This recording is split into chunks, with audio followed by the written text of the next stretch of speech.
দেখেন তো এটা কি সাপ? আমি তো প্রথমে দেখে ভয় পেয়েছিলাম।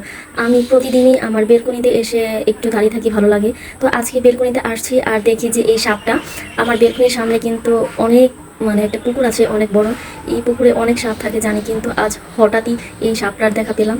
আমি তো আমার এখনও ভয় করছে, আমার গা শিউরে উঠছে, মনে হচ্ছে যে বেলকনিতে উঠে যাবে নাকি। অনেক ভয় লাগছে এই সাপটা দেখে। দেখি এটা কি সাপ, আপনারা কিন্তু কমেন্ট করে জানাবেন। এটা কি রাসেল ভাইপার সাপ নাকি? ফেসবুকে ঢুকলেই তো দেখি শুধু সাপ আর সাপ, আর আজকে আমার বাড়ির সামনেই সাপ, অনেক ভয় লাগছে।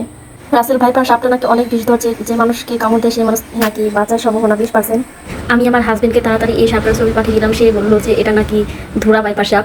আমি তাকে বলছিলাম আমাদের বাড়ির পাশে রাসেল ভাইপার সাপ এসে গেছে, সে তো হাসতে হাসতে। সেই সাপটা কিন্তু অনেক বড় ছিল, আমি ভালোভাবে ভিডিও করতে পারছিলাম না, আমার হাত পা কাঁপছিল।